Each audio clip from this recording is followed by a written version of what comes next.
نور الله وحن مقعي أنا خذ من فرح الفرهانتي وحويدين يا مجموعها هل سؤال مويدين يا أنا بوصي كوابل وجميع وجود استعيد ولا سؤال شيء وحن جميع ويدين يا جميع وقت مدة قابل بوجوا قبل كوسوي هاي مدة قابل كوسوي هاي قبل وح لطابل كرام وحرمة قبل كي كمان كنا نقول بوشي تحريت لنا حويا قلها دينا كهاتو مشكوري حويا هذوي لكن سميت كلية هذا بوشي دي أغنى هاي وحويا odayaashii gobolka ugu waaweynaa oo arrinkii maalinta ugu dambaysa waa ka dhacay ka soo horjeeday weliba gudoomiyuhuna uu shaaciyey gudoomiyaha su-aasha weydiinayana waxay tahay gudoomiye wax dibloomana gobolkii dumaarkayna ku soo kordhiseen miyayna u eekaynin gobolka inaad wax aflagaadana ku soo kordhisay maadaama odayaasha kaa u yimaadeen aad baad umahadsantahay waanaan jooda salaamaya inaadan kaa doonaya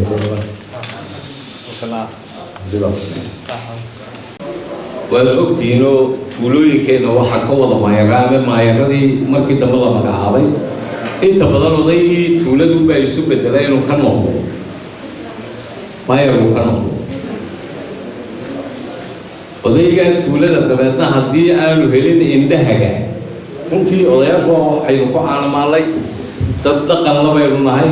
dad kala dambaynta ku wanaagsan baynu nahay laakiin haddii aanay helin degmadii loola jiray xalay oo kale baki baan maraya haddaan odaygii baki joogay helin cid mashaariicda u tilmaamto waan leenahay waxaa jira buug inoo qorshaysan laakiin aan qaladaad badan runtii ku hayo si taa looga baxna aanu garanay inaanu dhalinyaro mutacalimiina oo jaamacadda in la shaqaaleeyo wasaaradahay naga xidaayo oo noo ogolaadeen waanay hawlgelayaan 10 cishood tababar baa uga socon doona xafiiskayga tababarkaa la tababarayana qofku maadaama aanu hore u practice garayn habari yaqaano mashaariicda hadduu doono laakiin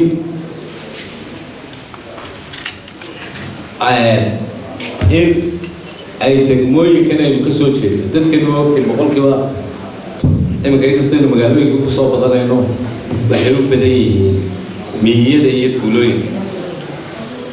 waxaa ka mid a xafiisyadaasi xafiis samaynaya dabagalka wuxuu dabagelayaa mashaariicda ka socota gobolka waxaan ku iftiiminayaa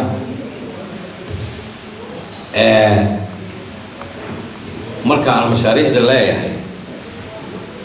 maaha oo keliya markaan mashaariicda leeyahay maaha oo keliya kuwa ka imanaya xukuumadda oo had iyo jeer aclaanta badan oo runtii wayna ka yimaadaan laakiin waxa weeyaan hay-adahay ka iman karaan dowladday ka imanayaan waxay ka imanayaan sanduuqa horumarinta somaliland oo la sameeyey waxay ka iman karaan ganacsatada waxay ka iman karaan qurbajooga waxay ka iman karaan ugu yaraan 5 meelood iyo mid aynu isu geegeynayno wax badan ku qaban karno sidaa darteed in la helo mashaariicda caynkaasa marka hay-adii soo qaadato waxaa runtii nasiib darraa inaad aad ila dareentaa waa fiicnay maanta waxaan shirinayay qolada caafimaadka waxaan ka shirinayay mashruuc baa jira la yidhaahdo EPHS 2 milyan iyo 200,000 ayuu sanadkii ku kacay waa 5 sanadood waa mashruuca gaadhsiiyey saaxil maanta in ay yeelato 12 ambalaas 8 dhakhtar cusbitaal ha kala waaweynaadaan oo kulligood isku xidhan iyo intaasoo ambalaas oo joogta gobolka iyo dhugdhugleeyo oo 10 kilomitir hadduu ka yar yahay waxay gobolka usoo joogtaa meesha la yidhaahdo waa laga yaabaa dee dhallinyaradiinu inaa kule xeba u dhadhacdaan laxa waa ay gobolkan xuduud leeyihiin hadday 10 kilomitir meeshu ka yartay waxaa tegaya lugluglayda haddii ay 10 kilomitir ka durugsan tahayna gaariga ambalaaska baa tegaya mashruucaas waa mashruuc hooyada iyo dhallaanka ku waajahan in MCH kasta la geeyo dawooyinka in helboosyada la geeyo in lagu qiimeeyo kolba dadku meesha intay yihiin dadna meeshii u qalanta laga dhiso dhakhtar 30 sariirood oo markaas waxa halkan laga qaatay bilowgii anigu aanimi 25 nerasa oo jaamacadu ka qaatay waa nasiib daro xalay waxaan joogay meesha la yiraahdo xamarta baki iyo dhowr tuulo halka la xidhiidha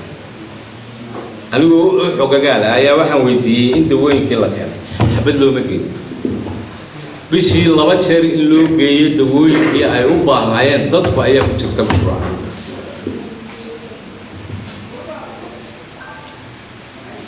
maanta soo fadhiisanay ma ahayn gawaadhi lagu kireeyo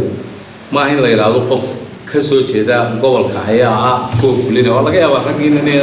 qaab kuwa mashaariicda inay fuliyaan loogu talagalay ay halkan imika iga dhegaysaneen ama media way ka maqli doonaan maaha waxaan qarinayo ama waxaan cid ku xumaynayo waxa weeyaan in saraaxad wax la isugu sheego ummadda wixii loo ballan qaaday loo qabto waxaan u samaynaynaa xafiis dabagala waxaan u weer samaysanaynaa in sanduuqa horumarinta oo lacag badan yahay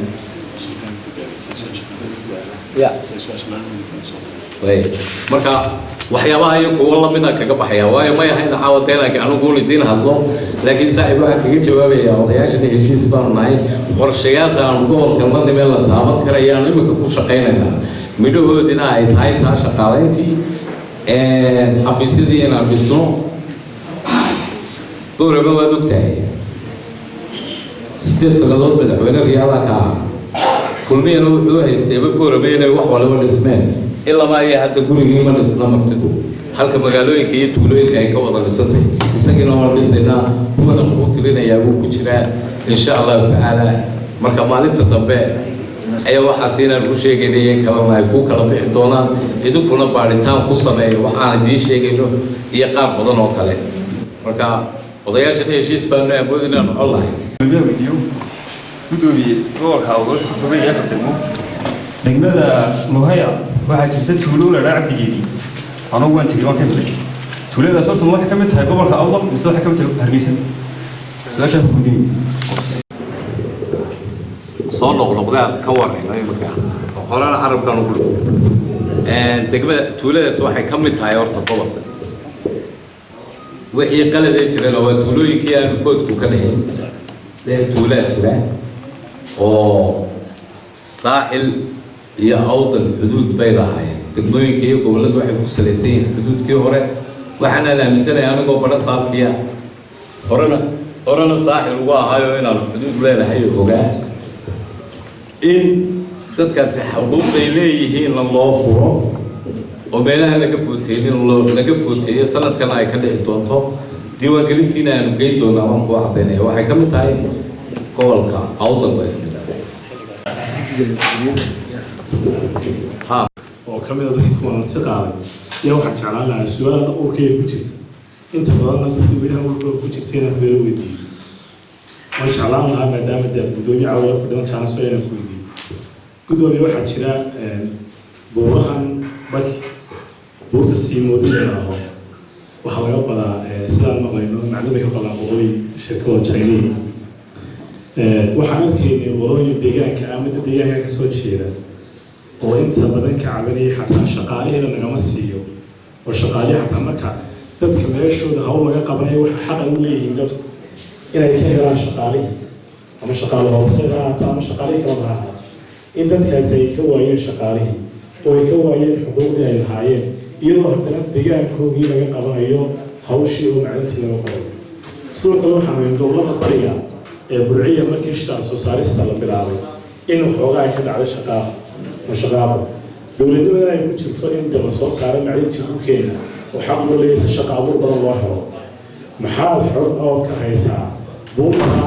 inta badan ay macalinta laga soo saaraan laga qodo ama dadku ay ka cabanayaan ee guuxa badan uu ka jiro maxaad naga siin kartaa caawa warbixintaasaan haddii la yidhi shidaalkiiba halka ku jiro oo aynu diidno oo haddana aynu dhoofkii doonayno shaqo la-aanta ma ka baxaynaa baahida kale ee jirta miyaynu ka baxaynaa waa loo soo shaqo tegi lahaa waygu wallaahi igu yidhi nin khabiiraa meesha joogay 50 warshadood bay qaadaysaa buurtaa yar oo keliya oo intaasoo milyan ay ka heli kartaa shaqo iska daa inta awdal ku noolee shaqadooqa ahoo waa loo soo shaqo tegi karaa haddii alaabta halka ku jirta 2 saambul baa ka soo qaatay dhagxanta meesha la leeyahay waxba la guranayaa wasaaraddu dee shuruuc bay leedahay waxbay ku xidhaa wax gaarana way ogolaataa horena waxaan waa loo guri jiray waa ka waraysaa waa markaynu gobollo awdal ahaan isu waraysanayno hore ayaa loo guri jiray ama wax la qarinayaba maahayn dee waa kuwii odayaashuba dee ka sheegayay tiifiyada ka sheegay shalayna caawadna way ku jirtaa iyadoo arrintaasi laga hadlaya heshiiskii baa loo bedelay si uu wixii loo cilmiyeeyo oo ay faa'iido badan usii helaan horumarka meesha ay ka faa'iiday ninkaa la shaqayn jiray ilaa 93 buu la shaqayn jiray marba intay doontaan noqoto ama raadka dusha wax laga iibiyey si ballaaran baa laga warramay waxay dadweyne noo qireen inay ku macaasheen dhimaatanka shirkadda hase yeeshee aanu fahmi weli bay idhaaheen markay heshiiska dowladda wada galeen baa waxyaabo yaryar oonu qaadan jirno jeebkayga ku dhex jiray la waday maxaa wixii loo bedelay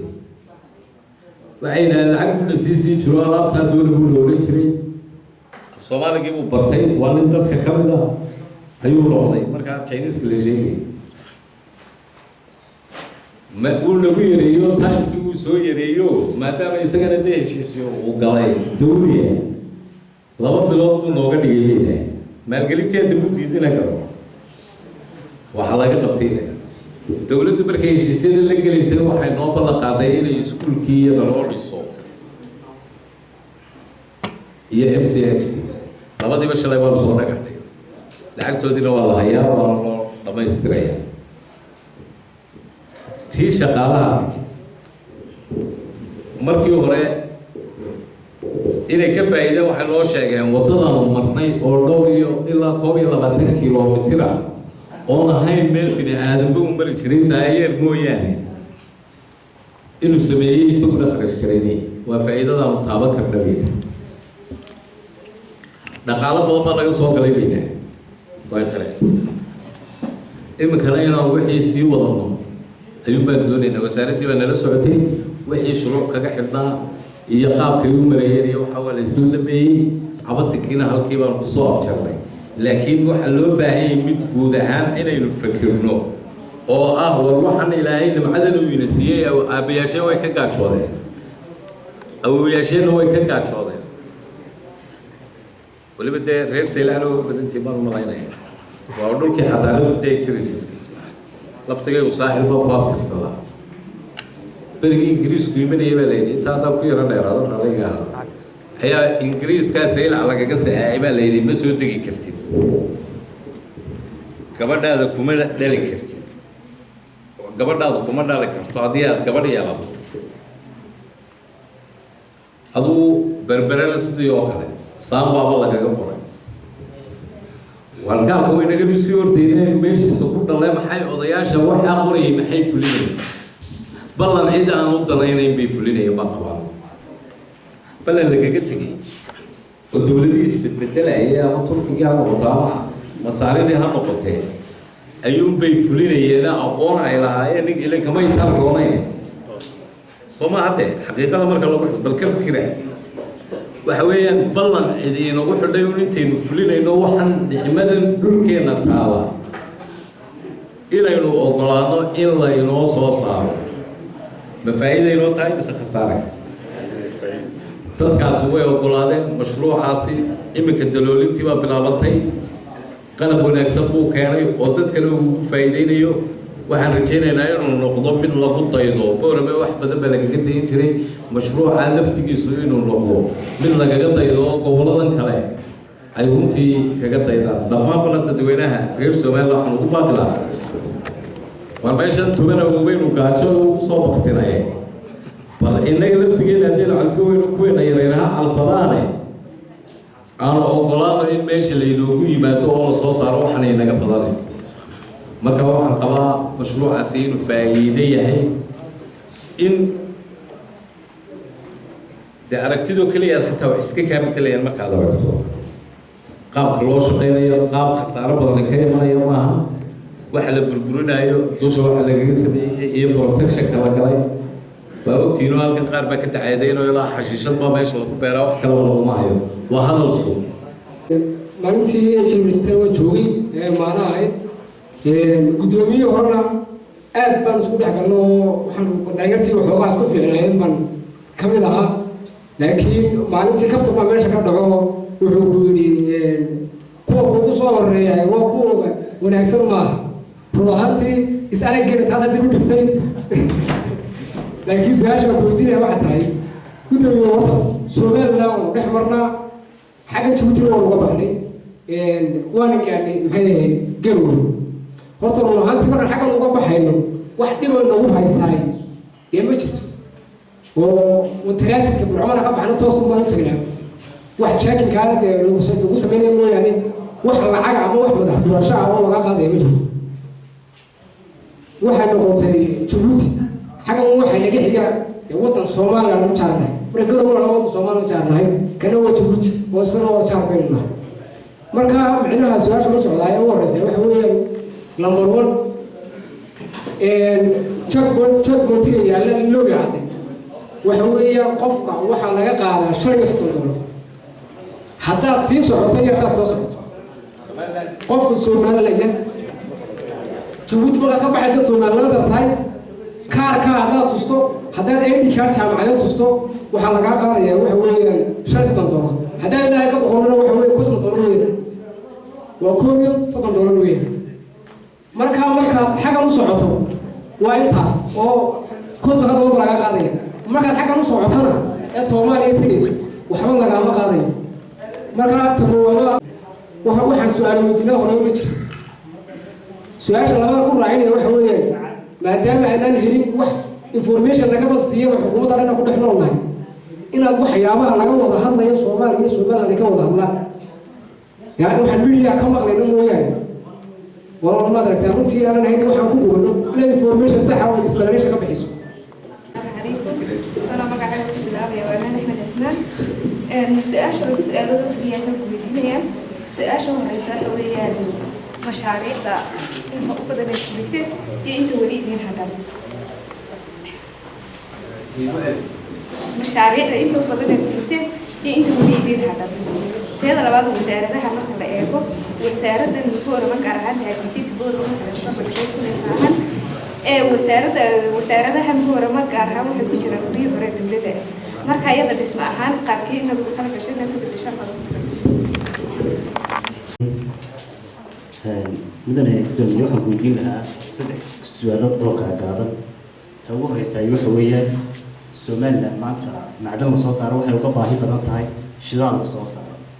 وما تبادر تبان هاي ناش ذلك استعمالني وحين يرد باشدار وشقين مركب قبيل كي دكنا هالكاسيتي يدين يشدار الصوص إن قبيل كهال كان يدير يوم من حقه لهاي تسوى سؤال شباب سؤال شباب حويا مدن الكتابية دولة الصومالية waxay sheegtay in markii ay dabagaleen shirkadda ka qodaysa maadaama halkan ayna ahayn shirkad jirta ay tahay shirkadda gaari dabada ka wata taana maxaad ka leedahay su'aasha saddexaad doonayna ku soo gudbiyay waxa weeye gudoomiye xilligii halkan ku soo bedel adiga waxay ahayd xilli xasaasiya oo arrinta Suudaan u dirtaay marka bulshada muran waxay lahayd kulli waxa loo keenayaa farsa ramaah waxay isfar yaqaan kulli maxaa la yiraahdaa Suudaan wada ولي وحدة كمان قدم حات أنا runtii gobolka awdal dee laba gobol loo doodaa inuu barasaabkii kale weydiiyaa bay ahayd hawshaa waan ka daba tegaynaa horena cabatikeed waa kuu soo baxay kuma siin karo waayo an eg qofka ajaanibka ee baasaboorka la situun baan anigu ogahay بربرة حدودنا ما كسر شقي إرجاء حدوده غيابة الله طبعا قفك أجانب كا عيال لقط على ستة باسبور كله taimka aad u sheegtay waa tuyii cusub hadday jirtana waan ka daba tegaynaa meelahay kusaynaysay jawaabteedana waan kuu keeni doonaa iyo in culayska intaa laga daayo dadka taa intaasaan kaga baxay gabadha inanta maxaad u qorshaysay wasaaradda wasaaradahan dhismayaasha wasaarada guryihii hore dowladii siyaad bare ka hadhay ama dowladihii hore ka hadhay ee ku jira maxaa kaaga qorshaysan waagii markii hore aan ku darsaday waxqabadka aan rabnaa inaan qabano waxaan rabnaa inaan u bedelo xafiisyo casri ah runtii oo shaqada lagu gudan karo ayaa nooga qorshaysan dadka guryahan ku jirana sidii horeba aan ugu sheegnay guryaha imika la dhisaayo ee magaalada ka socday 200 iyo xoogaa ayaan dadka ku jira u raraynaa dayaxmayna ayaan dadka u raraynaa laakiin goobtii waan ugu banaynaynaa taasna dee gacan baanu idinka baahanay waan igii sheegayay maxkamadda oo kale dhibta haysata iyo xafiisyo badan iminka wasaaraddii beerahoo kale oo ahayd halkan wasaaradda beeruhu inay xafiiska ugu weyn ku yaalo ee dawooyinkii beeraha lagu bixiyo ee siidkii lagaga eego ee laabkii aynu ku rakibano halkay ku jirtaa waa dikaakay dee meel shaqo lagu gudan karo ma aha shaqaalahooda rasmigee jooga oo waliba ragga qolligii ku jiraan waa 32 weeyaan waa intaas shaqaalaha rasmiga laakiin dadku ma haystaba dee inay ka shaqeeyaan maadaama taxfiis ay hawlihii ku qabtaan runtiina waa waxyaabaha aan culayska badan saarayno inay 12 wasaaradood ay qabsoomaan weliba dhismayaal casri oo qurux badan ay isku bedelaan ayaanu rajaynaynaa insha allahu tacaala markaa taas arrintaasaan nooga qorshaysan anaad mahadsan tahay waa inta kale aydee su-aal weydiisay waxaan rajaynaynaa intaa sanadku dhammaan inaanu weliba in badan ay dhamaystiranto aanu dadka taabsiino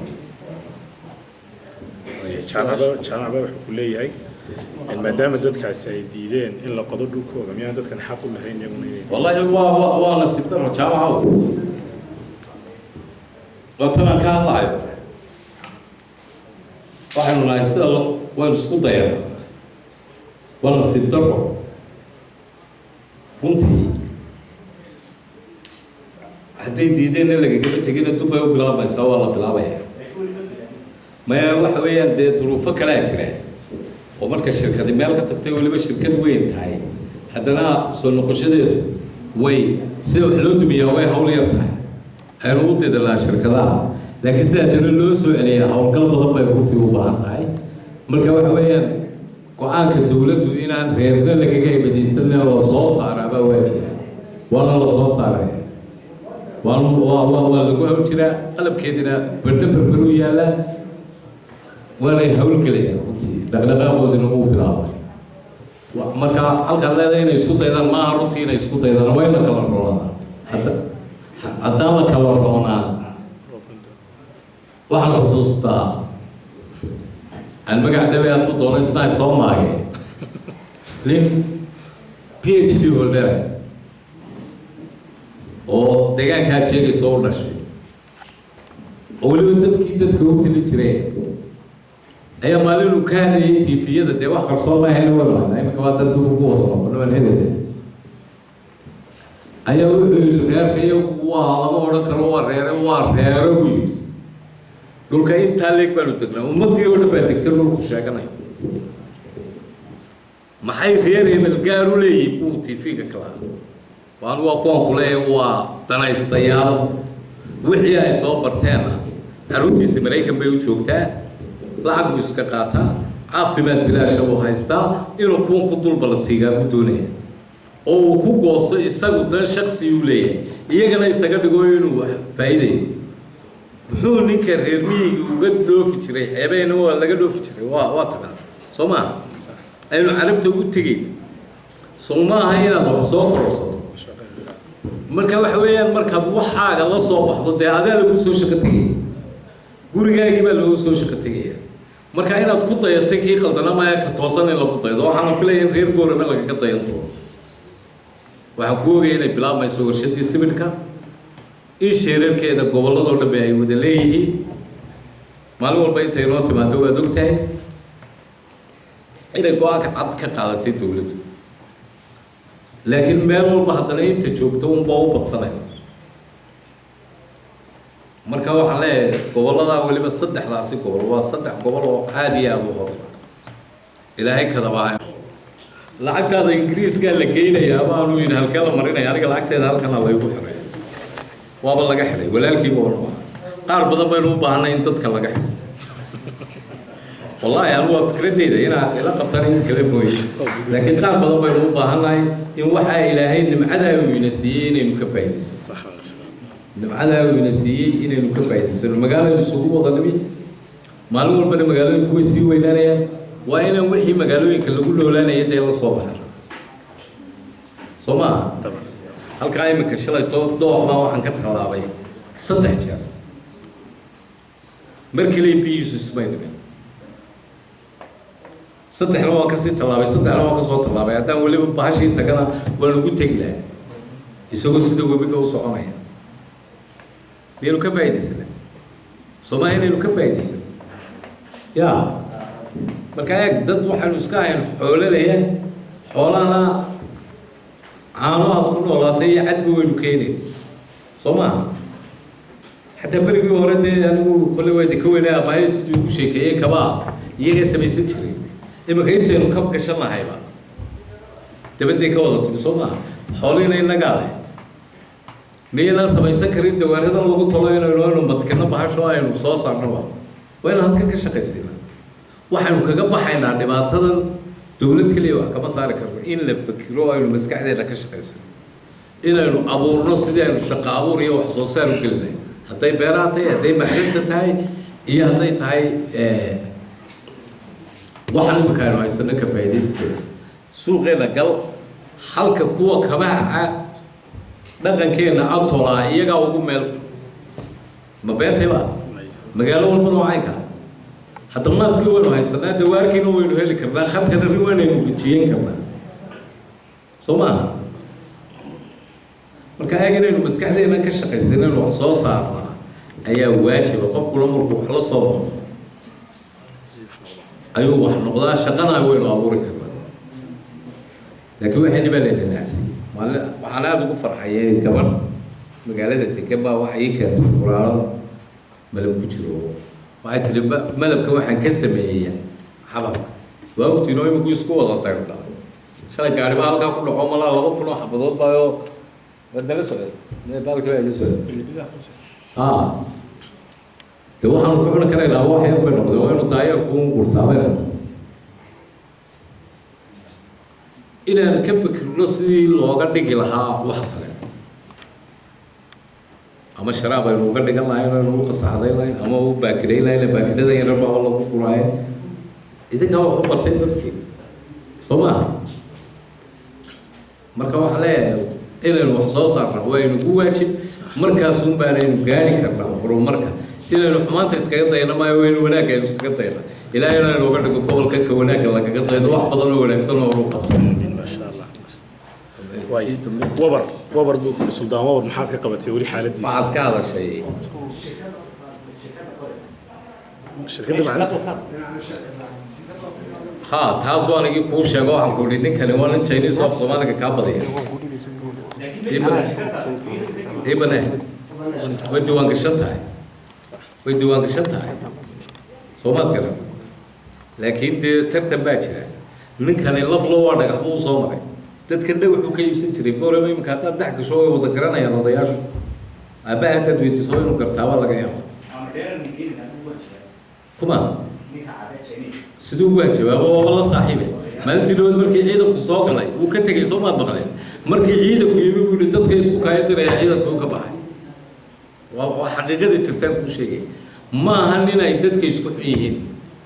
waayo dadkan ilaa xilligaan kuu sheegayaa buu dhex joogay waxna ka iibsan jiray dad badan oo ganacsadayaal bay xataa magaalada iska garanayaan iyo tuulooyinkana hadalkooda badaa marka waxa weeyaan wixii wax inoo keenay inaynu ka faa'iidaysan oo xataa ka barano waxa ay waad ogtahay waxaa maanta nin mutacalina baa warshaduhu kumay bilaabin warshad weyn laydhkaasi inta tijaabee laambad in la shido uu galay waad la socotaa iskumaa mani walbay waxaana ku wada bilaabay doocyadeenna dahab baa ka buuxa aynu mani walba kula soo baxno dahabka ciddii aad khibrad moodana soo maaha marka waxa weeyaan marka idinkuu timaado intaad ka faa'iidaysa ishoo keliya waayo iminka dadkaanu meesha ugu tagnay dee iyagii baaba joolojiyo wada noqday oo ku odhanay kana waa caynka kana waa caynka runtii wax yar maaha marka inaynu ka faa'iidayso nimcaynu ku fadhinaa kalluunkii baynu leenahay badda intaa leeg baynu leenahay waxba kama soo maaha xabadda saabuun aynu ku maydhanayno maxaa subagga kalluunka ka samaysan lahayn ma samaysan karno iminka talyaaniga haddaad tagto warshadaha lagu leeyahay kabay soo saaraan oo talyaaniga way ugu fiican yihiin kulligood faamiliyaa sameeya ayay u badan yihiin